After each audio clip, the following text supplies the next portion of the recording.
Hello, and welcome to our very first episode of Life's Strange Occurrences, where we will cover some of the most miraculous and unbelievable survival stories of all time. Our goal is to bring even a little bit of light and hope in a world with very little of both. Before we begin, I want to thank you all for tuning in. Today's story is quite unbelievable, but it is completely true. The difficult issue with this story is that certain details vary depending on who the source was, so I will simply provide the most popular opinions and documentation that I could find. However, I have researched a number of stories to find the right one to use as our pilot episode, and I do believe that no other story quite embodies as well as this one what we try to accomplish on this channel. Now, let's take a look at our story.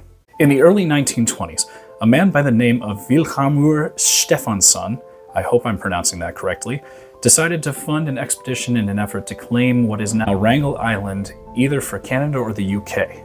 Stefansson would send out a team of 5 members led by the accomplished explorer Alan Crawford.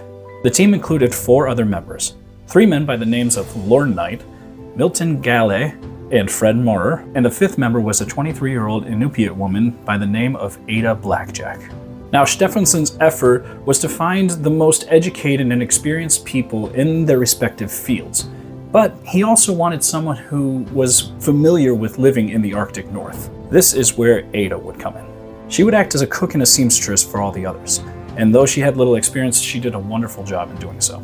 However, she had been misled the whole time. You see, she was in the understanding that there'd be many Alaskan natives in this expedition, but this didn't end up being the case. She was alone. The team set out aboard their vessel and reached the island in September 1921. Unfortunately, there was a shipwreck, and this left 5 members stranded on the island. But because of their skill sets, the crew would survive a little over a year without any sort of complications. They hunted game on the island, and Ada would cook and make warm meals and clothing for the others. However, a little after a year, the rations were beginning to run a little bit low, and they began to see less and less to hunt for. By this point, Lorne Knight had come down with a fatal case of scurvy. Despite all of Ada's best efforts and care, Lorne would pass away on June 23, 1923. However, on June 28, 1923, so after Lorne had gotten sick and before he died, the other 3 men decided to embark on a desperate decision to cross the ice of the Chukchi Sea to Siberia. These names are killing me. There they would search for food and supplies. Now, it's not clear whether they realized or not, but this stretch of ice was over 90 miles. Sadly, after leaving Ada and Lorne, the 3 men, they were never seen again. This left Ada all alone on the island with little to no food and no one but a cat named Victoria who happened to survive the shipwreck and was cared for by Ada. Ada and Victoria would survive the unbelievably cold temperatures for over 8 months. Now, maybe it was luck. But I like to think it was because of her determination. You see, up till this point, Ada hadn't had an easy life, and that was before the expedition started. See, not so long ago, in the remote settlement of Spruce Creek, Alaska, Ada Blackjack was born. Growing up in the north, Alaska is hard enough as it is, but when Ada was just 8 years old, her father got food poisoning and passed away. Unable to properly care for Ada and her sister, their mother would send them off to a Methodist mission school in Nome, Alaska. That's right. The same Nome that our fluffy little friend Balto, or as it probably should be remembered, Togo, would grace only shortly after. But that's a different story for possibly a different time. While Ada was at school, she was basically raised by missionaries who taught her how to read English and also sew. As we know now, this would come in handy later on in her life. She would go on to meet a dog sled driver by the name of Jack Blackjack. I know, very original. Now, as it were, Jack and Ada would marry when she was only 16 years old. It was good for a short amount of time. Jack and Ada would have 3 children together, but sadly, the happiness wouldn't last. Jack and Ada would lose 2 of their 3 children in troubles during infancy. 1 child would survive, but shortly after, Jack would abandon Ada and her only surviving child, son Bennett.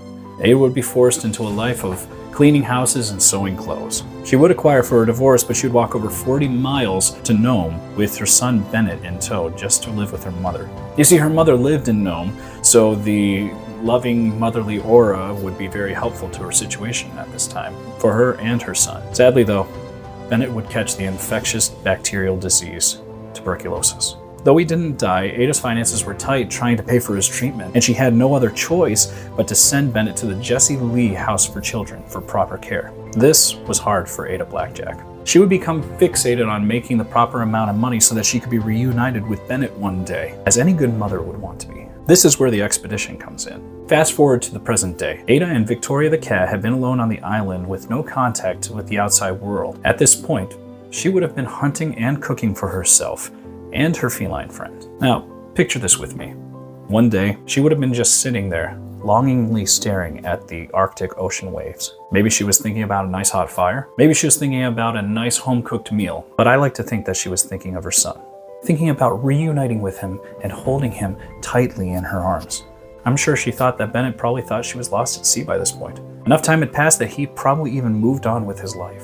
That didn't matter to Ada. He was all she had left. And this mother's love and determination was enough to get her through anything, even this. So she sat there, just staring at the horizon. She was probably thinking, it's time to get up and start looking for my next meal, or maybe that Victoria the cat's hungry. But as she got up, she noticed something. See, she'd been on this island for over 2 years, and she never noticed this before. It looked like a bump on the horizon.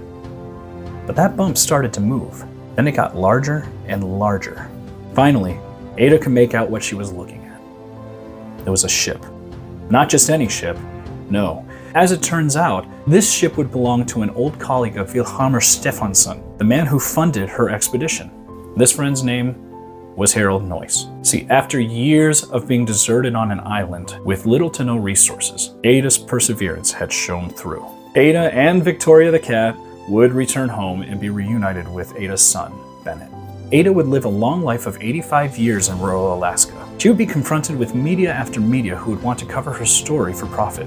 But Ada wanted nothing to do with it. Through all of this, Ada Blackjack remained humble and withdrawn. Even Stefansson and Noyce tried to exploit her story for profit. Journalists and reporters would go on to write her story anyway. There would be books, there'd be articles, there'd be newspapers, there'd be even documentaries, and yes, YouTube videos. Every time, Ada would refuse any sort of compensation for use of her story. The only money she ever received was the stipend for the original expedition, and a few $100s for making furs on the island that she would later sell. The amazing woman, Ada Blackjack, would go on to pass away peacefully in a retirement home in Palmer, Alaska, and she is now buried in Anchorage. Well, that's the story. If you liked what you heard, and since we're a new channel, and in order to help us grow so you can see more future content like this, please like, subscribe, comment, share, all the things that you hear everybody else say. It really does help, and we appreciate any support you can give. You can also follow us on Facebook, Instagram, TikTok, just to show your support for the channel. Thank you so much for tuning in to our very first pilot episode. We appreciate all your support, and thank you all for tuning in. We look forward to seeing you on the next episode of Life's Strange Occurrences.